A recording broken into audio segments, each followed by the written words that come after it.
Hey everyone, it's Darren. Welcome. Today we're going to look at an important part of processing text.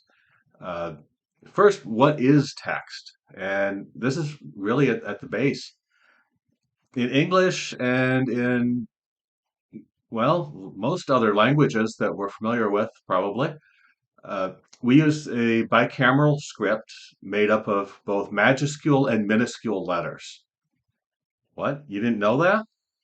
Oh, I know why you didn't know that. Okay, quick history lesson. So, once upon a time, people actually wrote stuff out, and they had big letters and they had little letters, and those were called majuscule and minuscule letters. Eventually, printing presses came along, and they required huge numbers of cases of lead letters that looked like these cases here. And people go around and they'd pick out the letters. They'd go around and pick each letter individually, and they'd put them into these racks, and that would be then clamped in place, and they would print from that. And the majuscule letters, which were the big letters, those were kept up higher in the upper cases of the printing of the typesetting station. The minuscule letters, the smaller ones, those were kept down lower, sort of in the lower cases, you might say.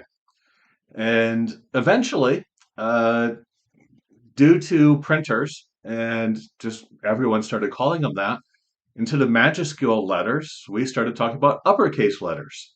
Into the minuscule letters, we talked about lowercase letters. And right now, almost nobody knows that there actually were called majuscule and minuscule letters. And pretty much everybody thinks of them as upper and lowercase letters. And it's all because of these typesetting stations and just the convenient way to lay them out. Okay, so we're going to call these uppercase and lowercase because that's what most of us are familiar with. And if we look at the uppercase and lowercase letters, uh, why do letters come to us wrong? And let's take a look at how they can show up wrong. And here's some examples. So we have maybe it shows up as all uppercase letters or all lowercase letters, or the case is just a complete disaster. Uh, there's proper case, sometimes called start case, there's sentence case, there's title case. So there's lots of options of different case structures that we can use, and you need them in different places. Uh, this is often the case when you are either receiving information in and you have to work with it, or you're sending information out and somebody else has to work with it. Uppercase, all uppercase, was very common and is still very common on mainframe systems, especially older mainframe systems. Uh, I worked at a job where they entered health data into a mainframe system. And once upon a time, this data had to all be uppercase. And just to make it work, it needed to all be uppercase. That time is gone and has been gone for a long time. And they still had everyone just keep using everything uppercase. Uppercase is hard to read. In modern times, with instant messaging, all uppercase is considered to be shouting. So it's rude to use all uppercase. Lowercase can also be a little more difficult to read, especially compared to sentence case. So sometimes, though, you need to use these cases. If I receive information from a database on a mainframe, and that has names and addresses on it, and I want to make mailing labels, for example, I need to convert that because I don't want to send out the mailing labels with everyone's name and address in all uppercase letters. It doesn't look good. Um, if I have people typing in information, maybe the cases just get messed up sometimes. They're typing in information from a phone call, and the information just isn't consistently entered for case. So I just want to force everything into proper case, perhaps. Uh, so fortunately, Excel provides tools to convert most of these pretty easily. Let's take a look at some of the options that we have here. The first one is upper. And if we look at what upper function does, we just do upper A2. And if it's already all uppercase, it converts it all to uppercase. Okay, that's easy. And if we look at the rest of it here, if it's all lowercase, if it's mixed cases, it'll always just convert it to all uppercase. Okay,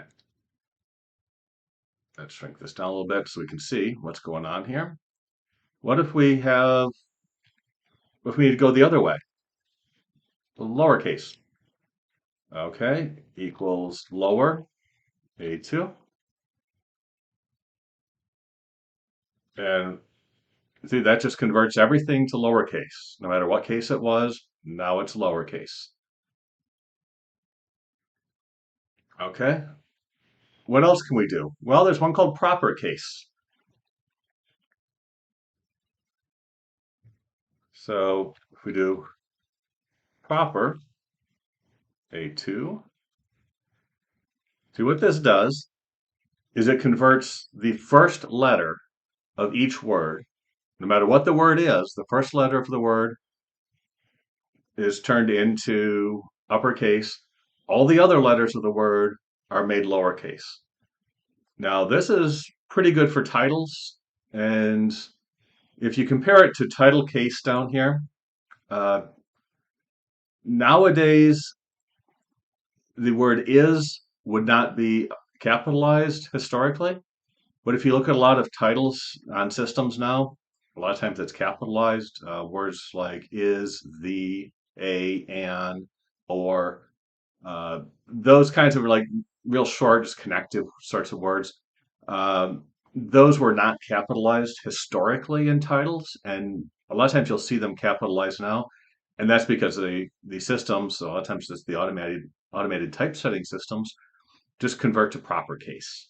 There is no automated title case option in Excel.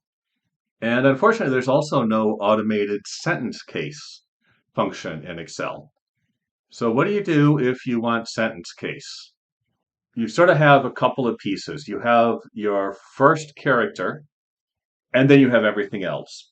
And sentence case is one that we have to do a lot. So you'd think Microsoft at some point would have actually built us a function for it. They haven't. So what do we need to do? Well, we know that the first piece we have to do with sentence case is that we have to make the first character uppercase. No matter what it is, my first character is going to be uppercase. How do I do that? Well, if you haven't already seen some of my text parsing videos, there's links down in the description that explain these functions in more detail. But essentially, what we're going to do is we're going to go uppercase, so upper, and now upper of what? Well, I want the leftmost character. So I'm going to do left of A2, and how many characters? Just one. Okay, that gives me a T there, uppercase T. And if I copy this down, they're all uppercase T's. Okay, that works. Those are actually each for the different ones there. And now I need the other part of the sentence. I need everything else. So now to get everything else, that's going to be lower of what? Well, it's going to be the right side of that string. Uh, the right side of A2. And how many characters? Number of characters varies. We have to throw another function in here. And again, these are down the description. So we just have to take len of A2 and subtract 1 from it. So len of A2 would give us the length of the whole thing. I want to subtract 1 because I don't want the first letter. And if I get enough parentheses on there, that gives me everything else. So let's go ahead and copy this down. And that gives me all the rest of it. So what I really want to do is combine those together, of course. So how about if I stretch this out over here, and I'm going to do, so to combine these, I'm going to do upper left of A2, 1, and make sure I close those parentheses, ampersand, which concatenates two strings together, lower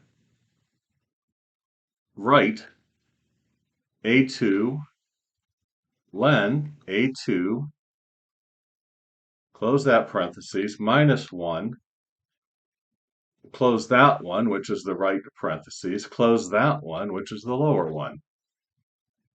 And this comes out in sentence case.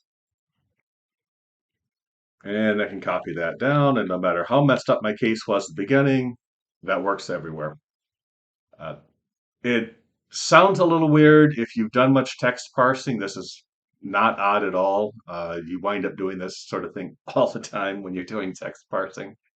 It if you're not familiar with it, play around with it. You'll get really comfortable with it really quick. Your main functions really are left, right, mid, len, and with those, you can kind of cut up any piece you want to, well, along with find and search to locate where you're going. Uh, and there's links to all that down in the description. So that's all you need to do to switch pretty much any direction you need to do with any kind of cases in Excel. And it's useful to be able to do it. It's pretty quick, it's pretty simple. Uh, but when you need to do it, like most things in Excel, you've really got to do it. So hopefully you learned a lot. Hopefully this makes it really easy to understand. Maybe even picked up a little bit of history with the bicameral script and majuscule and minuscule letters, and you can impress your friends with that. Or at least next time you go to a museum that has an old printing press, you can impress the people that work there. Anyway, if you learned anything, if you enjoyed the video, please be sure to click the like button. Also subscribe and hit notify so you can see when I release new videos. And I have a Patreon page over at patreon.com/data analysis excellence. It would really help out the channel a lot if you could help us out that way. And if you have questions, leave them down in the comments. And I look forward to seeing you again. Thanks for stopping in.